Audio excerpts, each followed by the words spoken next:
لقد آتينا موسى الكتاب فلا تكن في مرية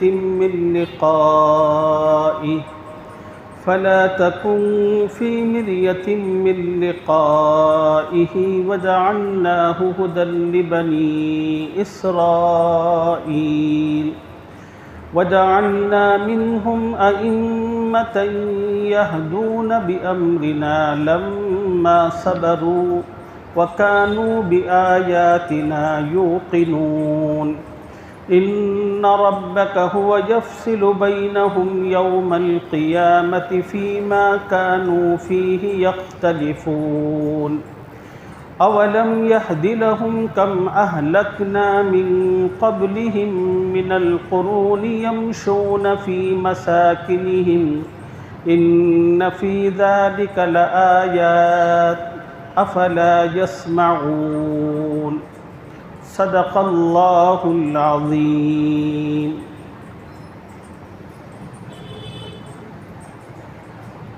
گزشتہ سبق میں بڑی تفصیل کے ساتھ ہم نے آپ حضرات کی خدمت میں یہ بات عرض کی تھی، اللہ تعالیٰ نے قرآن پاک کے اندر سیدنا موسیٰ علیہ السلام کا اور بنی اسرائیل کا بار بار ذکر کیوں کیا؟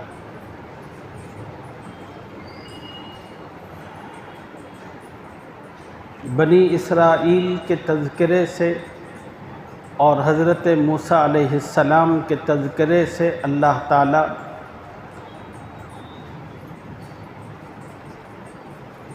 ہمارے نبی صلی اللہ علیہ وسلم کو تسلی فراہم کرنا چاہتے ہیں، اور دوسرا اس امت کو بنی اسرائیل کے ذکر سے نصیحت دینا چاہتے ہیں۔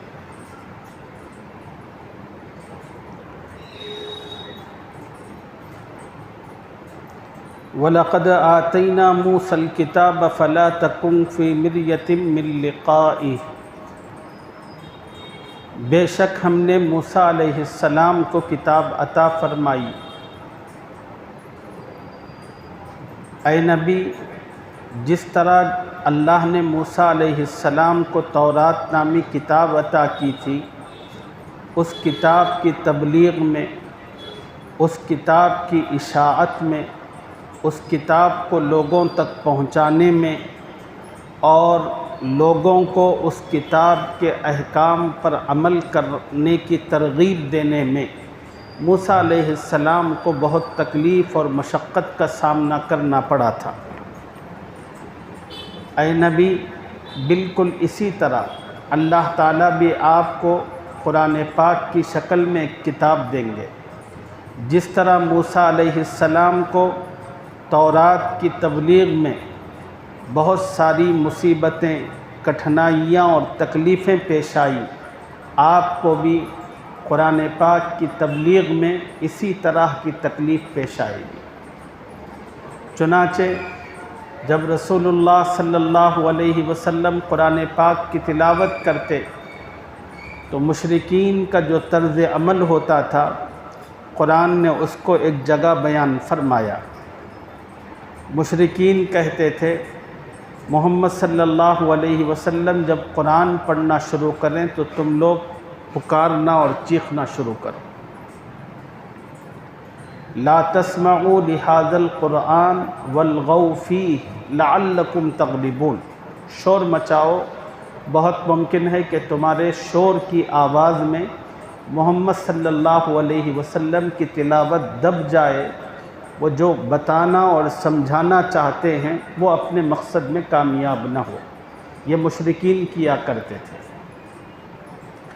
تو اے نبی، جس طرح موسیٰ علیہ السلام کو تکلیفیں پیش آئیں، اسی طرح اس کتاب کی تبلیغ میں آپ کو بھی تکلیفیں پیش آئیں گی۔ فَلَا تَكُنْ فِي مِرْيَةٍ مِّن لِقَائِهِ، آپ اس کے ملنے میں کچھ شک نہ کریں۔ فَلَا تَكُنْ فِي مِرْيَةٍ مِّن لِقَائِهِ، آپ اس کے ملنے میں کچھ شک نہ کریں۔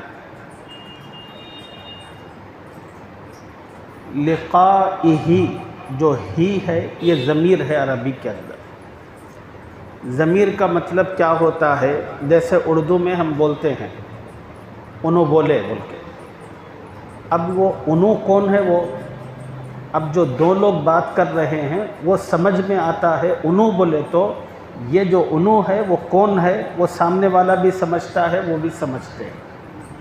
ایسے ہی عربی زبان کے اندر ہا ہی ہو یہ ضمائر ہے، تو اس سے بھی جو ہے یا اس سے ایک چیز مراد ہوتی ہے۔ اب یہاں پر اللہ نے نبی علیہ السلام سے جو کہا آپ اس کے ملنے میں کچھ شک نہ کریں، تو اس کے سے کیا مراد ہے؟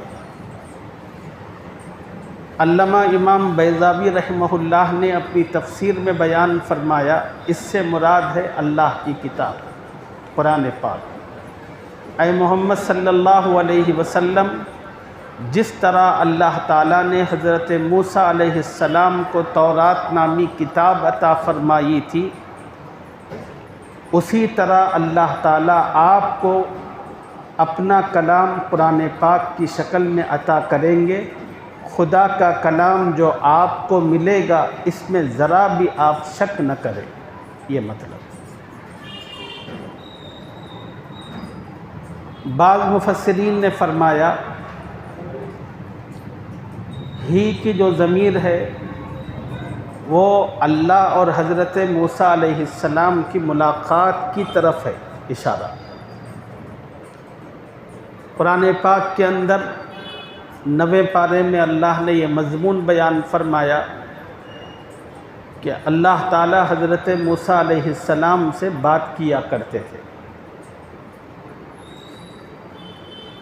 تو حضرت موسیٰ علیہ السلام کو جب بھی بات کرنی ہوتی تھی وہ اللہ تعالیٰ کی بارگاہ کوہ طور پر جاتے تھے، وہاں اللہ سے مناجات کا سلسلہ چلتا رہتا تھا۔ اللہ تعالیٰ نے فرمایا کہ اے نبی، حضرت موسیٰ عنقریب قیامت کے دن اللہ تعالیٰ سے ملاقات کریں گے۔ ملاقات کر کے حضرت موسیٰ علیہ السلام اللہ کے پاس اپنی قوم کی شکایت کریں گے۔ شکایت اس بات کی ہوگی، اے اللہ میں تو خالی الذہن بیٹھا تھا، میری قوم نے خود مجھ سے کہا موسیٰ اللہ سے دعا کرو کہ اللہ تعالیٰ کوئی آسمانی کتاب ہمارے لیے نازل کرے تاکہ اس کتاب کی روشنی میں ہم زندگی گزار سکیں اور اللہ کو راضی رکھ سکیں۔ اے اللہ میری قوم کے اصرار پر، ان کی خواہش پر میں نے آپ سے دعا کی، اور میرے رب آپ نے میری دعا قبول فرمائی، اور آپ نے مجھ سے کہا کہ موسیٰ کوہ طور پر آ جانا اور 40 دن کا اعتکاف بیٹھنا، اس کے بعد ہم تمہیں تورات عطا کریں گے۔ چنانچہ موسیٰ علیہ السلام گئے طور پر، 40 دن کا اعتکاف کیا۔ جب وہ مدت ختم ہوئی، اللہ تعالیٰ نے پوری کتاب تورات جو تختیوں کی شکل میں تھی حضرت موسیٰ علیہ السلام کو عطا کی۔ اب حضرت موسیٰ علیہ السلام اس کتاب کو لے کر اپنی قوم میں آئے اور آ کر کہا کہ اے میری قوم، تم نے اللہ تعالیٰ سے جس کتاب کو مانگا تھا میرے رب نے دعا کو قبول فرمایا، تم لوگوں کی نجات اور ہدایت کے لیے یہ کتاب عطا فرمائی ہے۔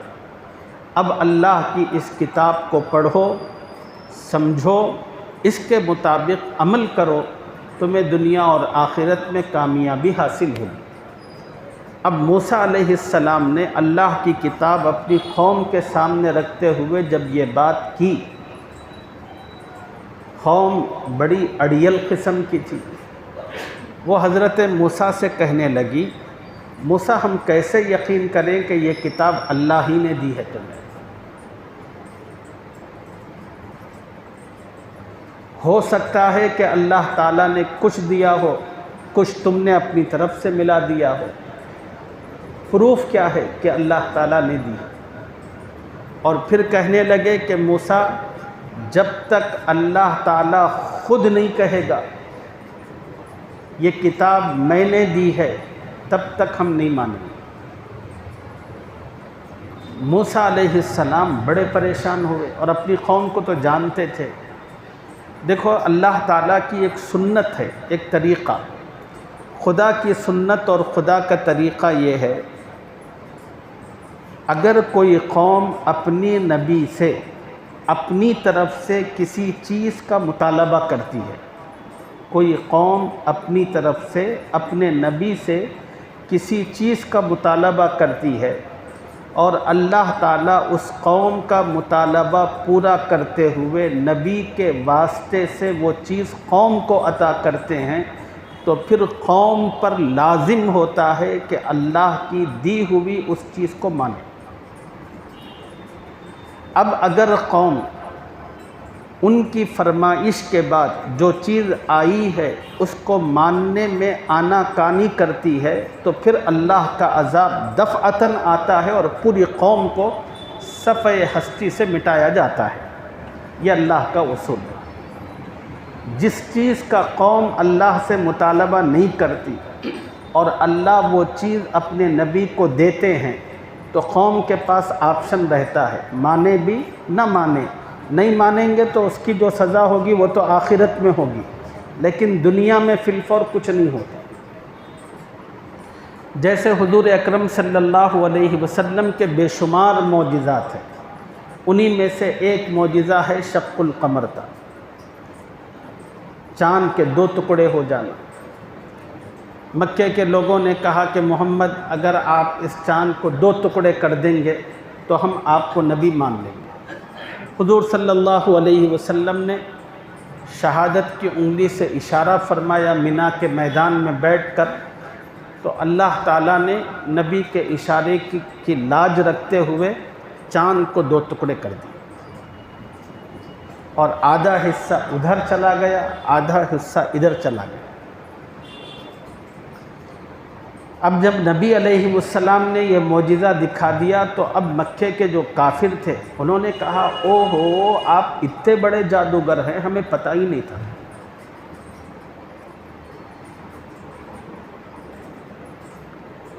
تو جب کوئی قوم من پسند چیز اللہ سے طلب کرتی ہے اور پھر اللہ وہ چیز دے دیتے ہیں، پھر قوم اس کا انکار کرتی ہے تو پھر اللہ کا عذاب آتا ہے۔ تو موسیٰ علیہ السلام نے اللہ سے کتاب طلب کی تھی، قوم کی فرمائش پر خدا نے دے دی۔ جب کتاب آئی تو قوم نے کہا کہ ہم اس کو نہیں مانتے۔ اب موسیٰ علیہ السلام دعاؤں میں لگ گئے۔ اللہ تعالیٰ نے موسیٰ علیہ السلام سے کہا کہ موسیٰ آؤ طور پر۔ حضرت موسیٰ گئے۔ اب پھر انہوں نے اللہ کو منانے کی جو کوشش تھی وہ کوشش کی اور کہا کہ اے میرے رب، میری قوم کے جو لوگ ہیں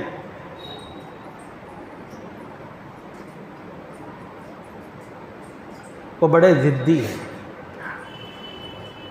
اڑیل قسم کے ہیں۔ اے اللہ، میں اپنی قوم کے کچھ لوگوں کو آپ کے پاس لے کر آتا ہوں۔ اے اللہ، آپ مجھ سے گفتگو کرتے ہوئے فرما دیجئے یہ کتاب میری ہے اور میں نے موسیٰ کو دی ہے۔ اب حضرت موسیٰ خدا کے بڑے لاڈلے پیغمبر تھے، اللہ تعالیٰ نے ان کی اس فرمائش کو قبول فرمایا۔ موسیٰ علیہ السلام خوش آئے اور اپنی قوم سے کہا اللہ تعالیٰ نے میری درخواست قبول کر لی ہے۔ اب پوری قوم سے کہا کہ تم اپنے میں سے 70 لوگوں کی ایک جماعت تیار کرو جو میرے ساتھ کوہ طور پر چلے گی۔ چنانچہ قوم نے 70 افراد کو تیار کیا۔ اب موسیٰ علیہ السلام طور پر ہیں، قوم پیچھے ہے، طور ہی پر ہے۔ اب اللہ اور حضرت موسیٰ کے درمیان راز و نیاز ہے اور اللہ تعالیٰ نے پوری وضاحت سے کہا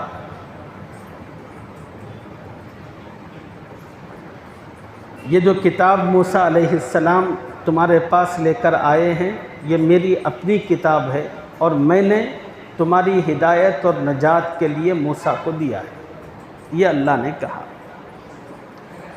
اب جو 70 لوگ پہنچے تھے چنے ہوئے، اب انہوں نے کہا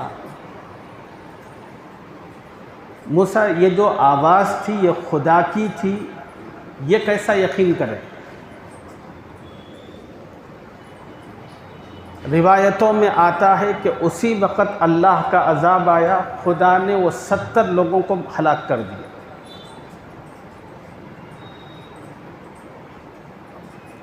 اب موسیٰ علیہ السلام بڑے پریشان ہو گئے،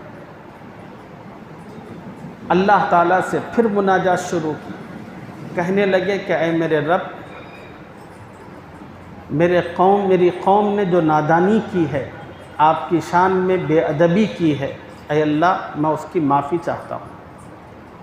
پھر کہنے لگے کہ اے میرے رب، یہ جو صورتحال بنی ہے یہ میرے لیے بڑی کٹھن آزمائش سے بھرپور ہے، میں جب واپس قوم میں جاؤں گا ان لوگوں سے کہوں گا کہ اس طرح قوم نے گستاخی کی تھی تو اللہ کا عذاب آیا، وہ ساری کی ساری قوم پلٹ پڑے گی اور کہے گی موسیٰ اتنے لوگوں سے تمہیں سخت دشمنی تھی، ان کو ایک ہیلے بہانے سے لے کر گئے اور پہاڑ پر لے جا کر سب کا قصہ تم نے تمام کر دیا۔ اے اللہ میری قوم کے مزاج سے میں بڑا واقف ہوں، وہ لوگ کسی صورت میں نہیں مانیں گے، اے اللہ میرے لیے نبوت کے کام میں بڑی اڑچنیں اور رکاوٹیں پیش آئیں گی، میرے رب رحم فرما، کرم فرما، میری قوم کی سرداروں کی غلطی کو معاف فرما اور ان کو پھر ایک مرتبہ زندگی عطا فرما۔ اللہ تعالیٰ نے موسیٰ علیہ السلام کی دعا قبول فرما کر پھر ان لوگوں کو زندگی دی۔ اب یہ 70 کے 70 لوگ آئے۔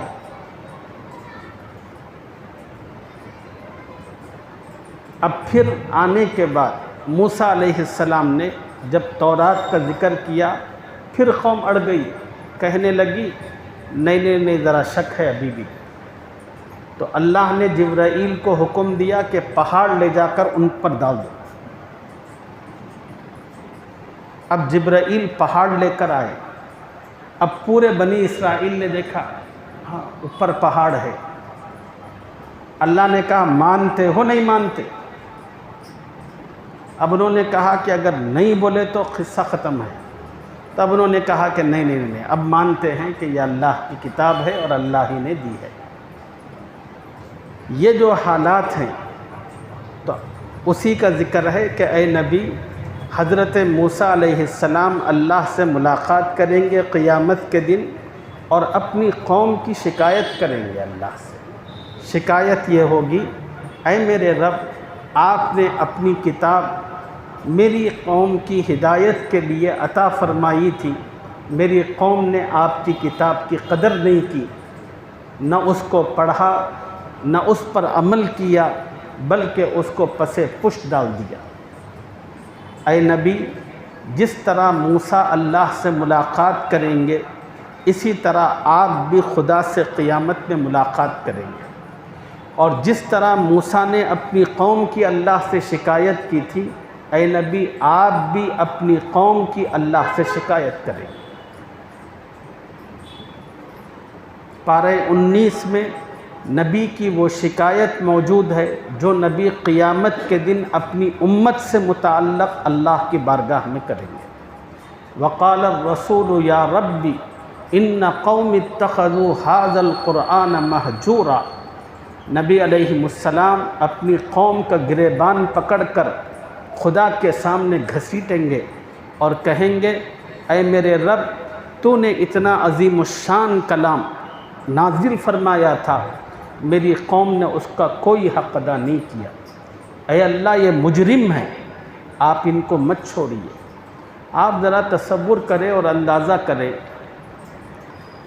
قیامت کا میدان ہو، انصاف کی کرسی پر اللہ بیٹھے ہوں اور مقدمہ لڑنے والے وکیل حضرت محمد الرسول اللہ صلی اللہ علیہ وسلم ہوں، وہ مدعی ہوں اور شکایت کر رہے ہوں، تو پھر امت کے بچنے کی کیا شکل ہو سکتی؟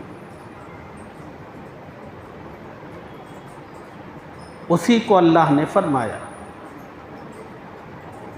امام کشاف تفسیر مدارک میں فرمایا گیا یہاں پر ہی کی جو ضمیر ہے اس سے اشارہ حضرت موسیٰ اور خدا کی ملاقات کی طرف ہے، اور نبی علیہ السلام کی پھر اللہ سے ملاقات، اس موقع پر جو گفتگو ہوگی اس کی طرف اشارہ ہے۔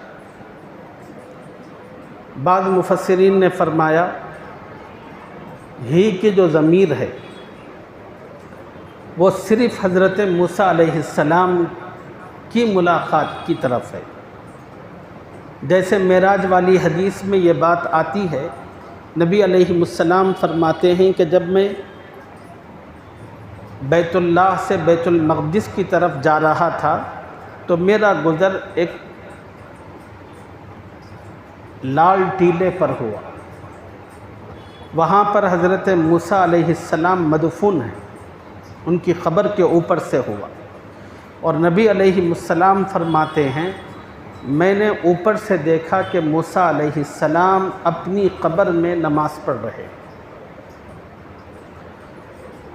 نبی علیہ السلام کی حضرت موسیٰ علیہ السلام سے ملاقات 3 مرتبہ ہوئی۔ ایک، نبی علیہ السلام نے حضرت موسیٰ کو اپنی قبر میں نماز پڑھتے دیکھا۔ دوسرا، نبی علیہ السلام جب بیت اللہ سے بیت المقدس پہنچے، تمام انبیاء کرام موجود تھے، انہی میں حضرت موسیٰ بھی موجود تھے، انہوں نے نبی علیہ السلام کی اقتداء میں نماز ادا کی۔ پھر نبی علیہ السلام نماز سے فارغ ہو کر آسمانوں پر تشریف لے گئے تو چھٹے آسمان پر اللہ تعالیٰ نے حضرت موسیٰ علیہ السلام سے بنفس نفیس آپ کی ملاقات کروائی۔ اب آیت کا مطلب یہ ہوگا، اے نبی، ہم نے آپ کی جو ملاقات موسیٰ علیہ السلام سے کروائی، اس ملاقات سے متعلق آپ کسی طرح کی شک میں نہ رہیں۔ موسیٰ علیہ السلام سے جو ملاقات ہوئی تھی وہ موسیٰ تھے جیسے وہ دنیا میں تھے، اپنے جسم اور روح کے ساتھ۔ اللہ تعالیٰ نے اس وقت جسم اور روح کے ساتھ ان کو آپ کے سامنے کھڑا کیا تھا اور آپ کی ان سے ملاقات کروائی۔ اس ملاقات میں آپ شک نہ کریں۔ وَجَعَلْنَاهُ هُدًى لِبَنِي إِسْرَائِيلَ، اور ہم نے اس تورات نامی کتاب کو بنی اسرائیل کے لیے موجب ہدایت بنایا۔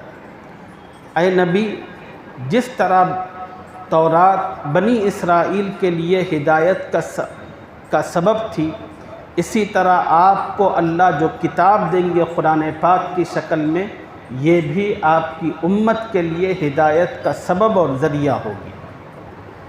وَجَعَلْنَا مِنْهُمْ أَئِمَّةً يَهْدُونَ بِأَمْرِنَا، اور ان میں سے ہم نے پیشوا بنائے تھے، یہدون بامرنا، جو ہمارے حکم سے ہدایت کرتے تھے۔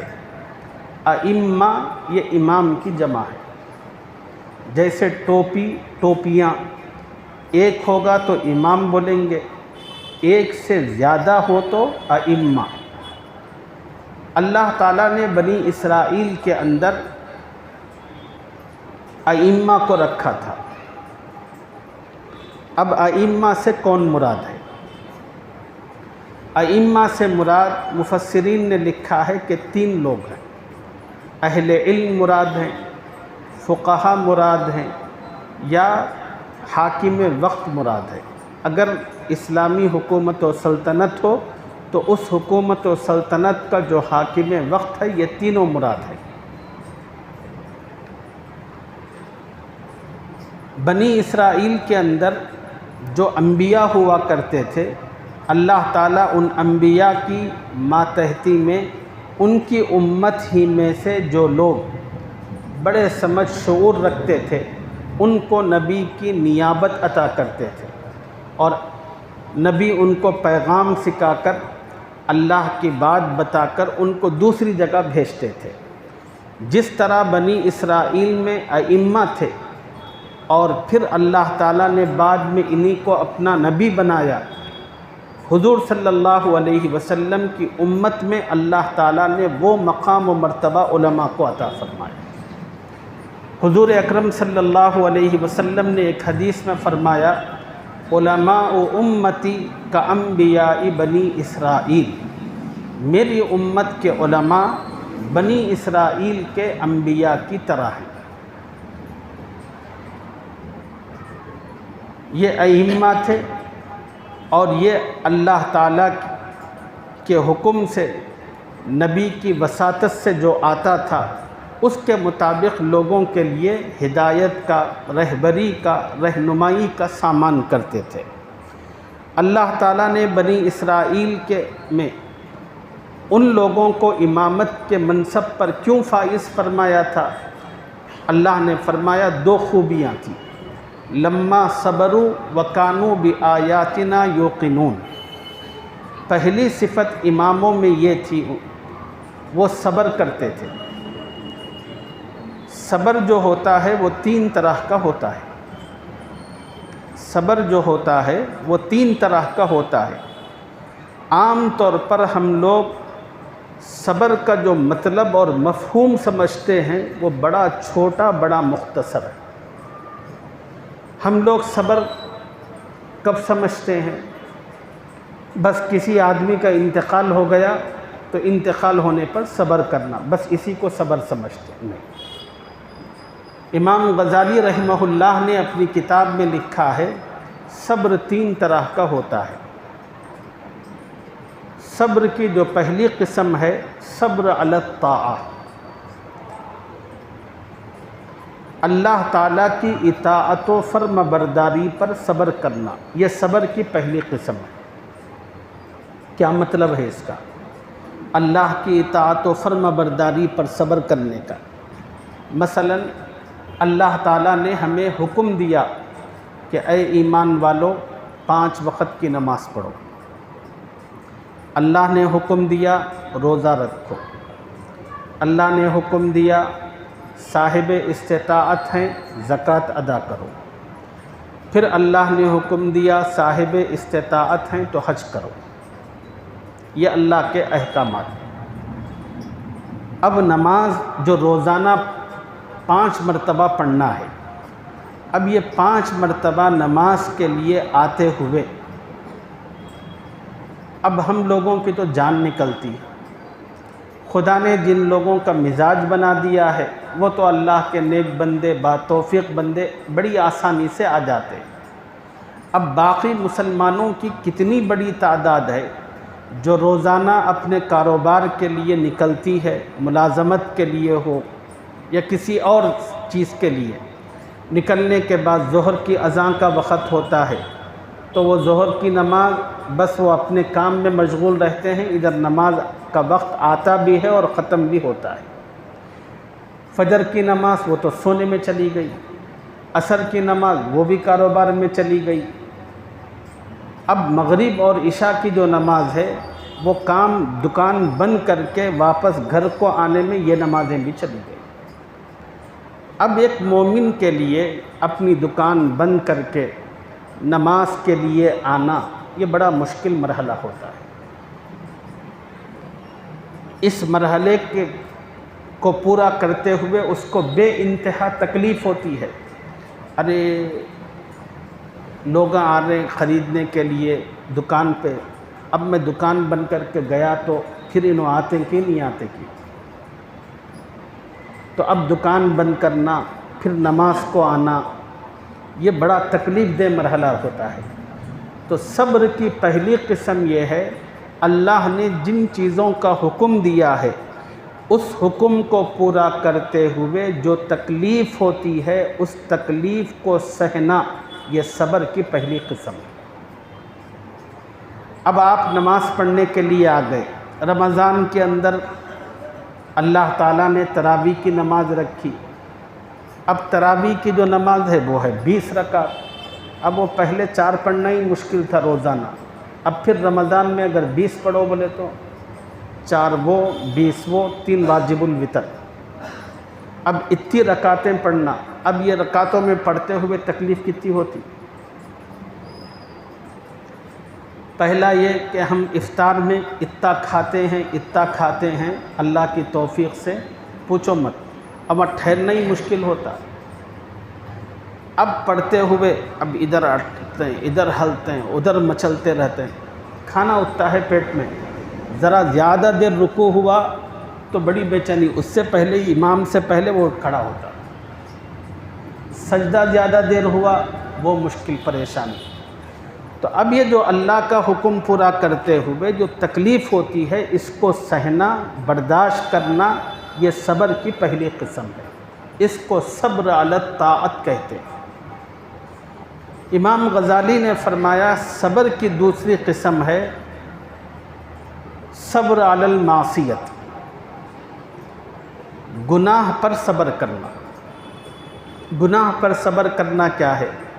آپ بازار میں نکل گئے، ایک خوبصورت لڑکی بن ٹھن کر آپ کے سامنے آ رہی ہے، اب اس کی ڈریسنگ، اس کا فیس، اس کی نزاکت کو دیکھ کر آپ کا جی للچا رہا ہے کہ میں اس کو دیکھوں۔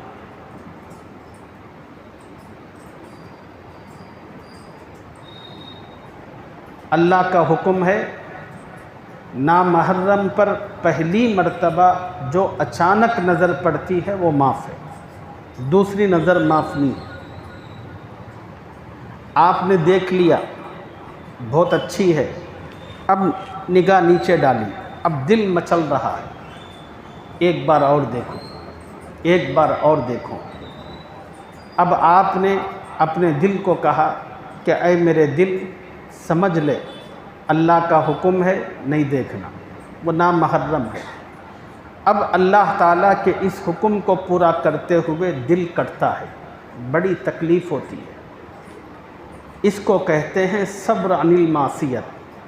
خدا نے جن چیزوں سے روکا ہے اس چیز سے رکنے میں جو تکلیف ہوتی ہے، اس تکلیف کو برداشت کرنا، یہ صبر کی دوسری قسم ہے۔ اللہ تعالیٰ نے شراب حرام فرما دی ایمان والوں کے لیے، سب کے لیے حرام ہے، بالخصوص ایمان والوں۔ اللہ تعالیٰ نے مسلمانوں کے لیے حرام راستے سے مال کمانا، غلط راستے سے، یہ ناجائز رکھا۔ اب ایک مسلمان ہے، اس کو صبح سے اب تک حلال روزی نہیں ملی کچھ بھی، اب ایک موقع آیا ہے، اس میں بہت پیسے بننے کے چانس ہے، لیکن راستہ غلط ہے، اب امتحان ہے، اب وہ کام کرے گا تو پیسے بہت ملیں گے، مگر اللہ نے اس سے منع کیا ہے، روکا ہے۔ اب اگر رکتا ہے تو دل کو بڑی تکلیف ہوتی ہے، یہ ہے گناہ سے خدا نے جس چیز سے منع کیا ہے اس سے رکتے ہوئے جو تکلیف ہوتی ہے، اس تکلیف پر صبر کرنا صبر عن المعصیت کہلاتا ہے۔ صبر کا تیسرا جو درجہ ہے صبر علی المصیبہ، مصیبت پر صبر کرنا۔ مصیبت میں سر کے بال سے لے کر پیر کے ناخن تک اتنی چیزیں ہیں، اس میں سے ایک چیز ہے موت۔ صبر علی المصیبت، مصیبت میں سر کے بال سے لے کر پیر کے ناخن تک بے انتہا چیزیں مصیبت کہلاتی ہیں، انہی مصیبتوں میں سے ایک مصیبت ہے موت۔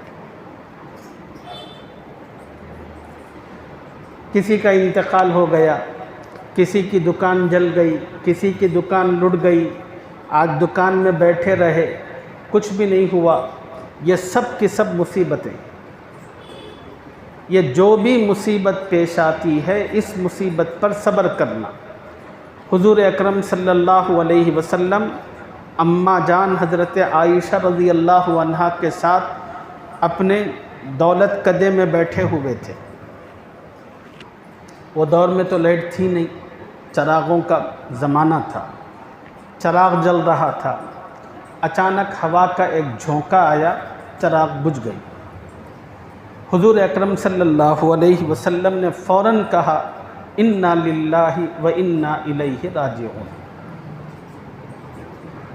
اماں عائشہ رضی اللہ تعالی عنہا جو ساتھ بیٹھی ہوئی تھی، بڑی حیرت سے کہنے لگی یا رسول اللہ، کیا چراغ کے جانے پر بھی یہ پڑھا جاتا ہے؟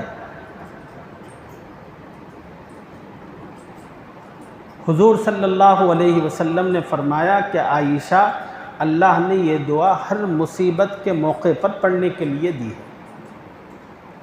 چراغ کا بجھنا یہ بھی ایک مصیبت ہے۔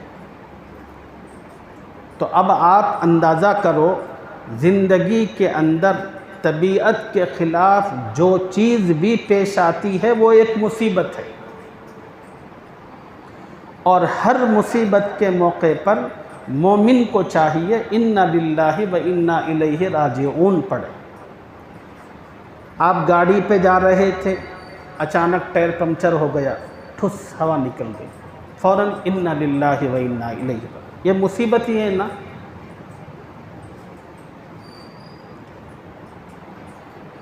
آپ دکان پر کچھ خریدنے کے لیے گئے اور آپ نے چیزیں لے لی، پیسے دینے کے لیے جیب میں ہاتھ ڈالا،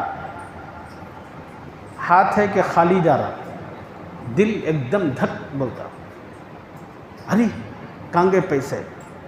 پھر خیال آتا، نہیں وہ نہیں، یہ جیب میں ہے۔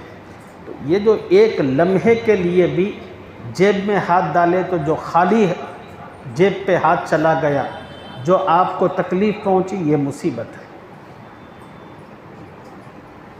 اور اس مصیبت کا مداوع اللہ سے کرنا ہے۔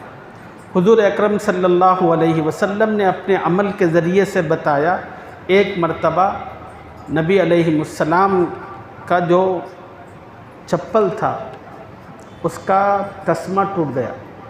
اب آج کے دور میں ڈوری جو تھی وہ ٹوٹ گئی۔ حضور صلی اللہ علیہ وسلم نے فرمایا اپنی امت کو، لوگو تمہارے چپل کا تسمہ بھی اگر ٹوٹ جائے، اس کو بھی خدا سے مانگو، یہ بھی ایک مصیبت ہے، اللہ سے مانگو۔ تو مصیبت کی تیسری قسم ہے صبر علی المصیبت۔ تو بنی اسرائیل کے جو امام تھے، اللہ تعالیٰ نے ان لوگوں کو جو منصب امامت پر فائز فرمایا تھا دو صفات کی وجہ سے۔ پہلی صفت یہ کہ ان میں صبر تھا، اور دوسری خوبی یہ تھی کہ وَقَانُوا بِآیَاتِنَا یُوقِنُونَ، وہ ہماری آیتوں پر یقین رکھتے تھے۔ اور آج اس امت کی تنزلی کا حال یہ ہے کہ اس امت میں نہ صبر موجود ہے، نہ اس امت کے اندر اللہ کی آیتوں کا یقین موجود ہے۔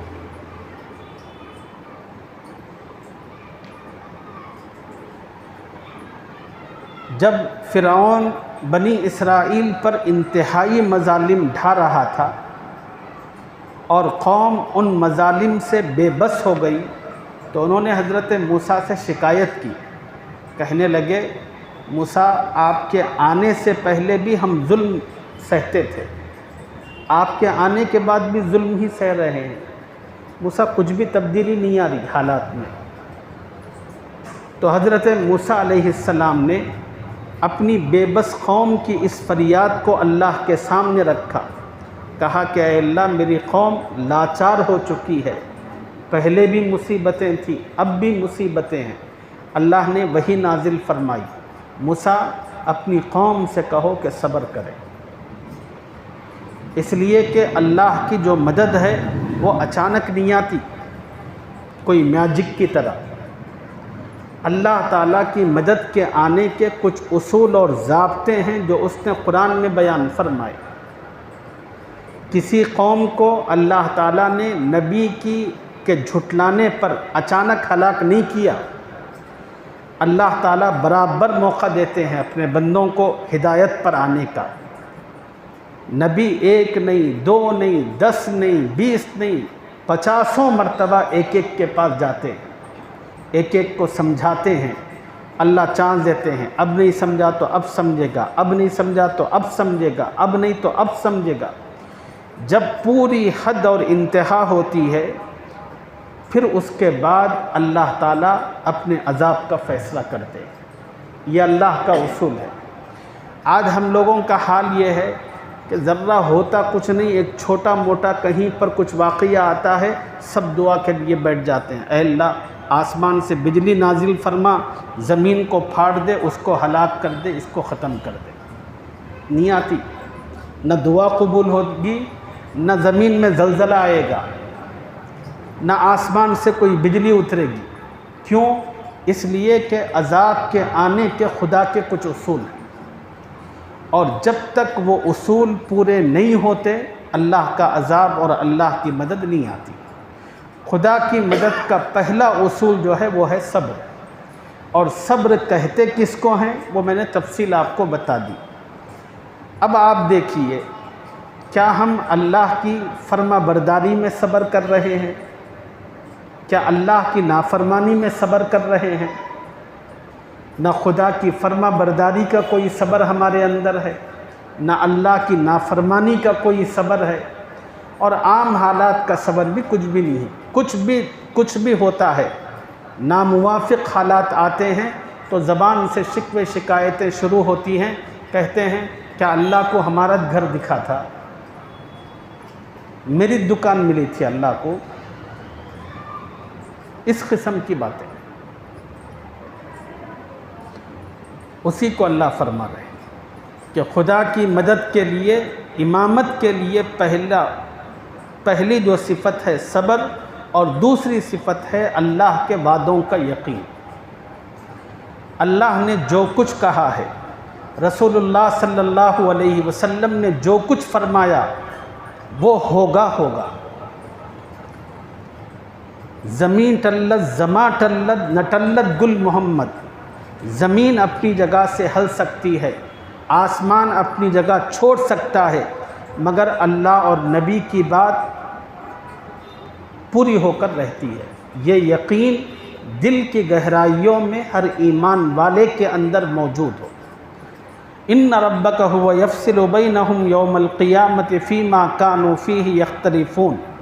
اے پیغمبر، بلا شبہ تمہارا پروردگار ان باتوں میں جن میں وہ اختلاف کرتے تھے ان میں قیامت کے دن فیصلہ کرے گا۔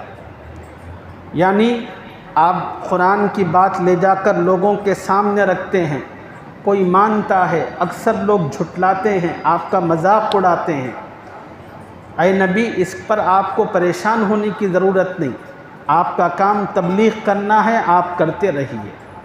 کون مانے گا کون نہیں مانے گا یہ سب اللہ قیامت میں دیکھے گا، اور پھر اللہ فیصلہ کرے گا۔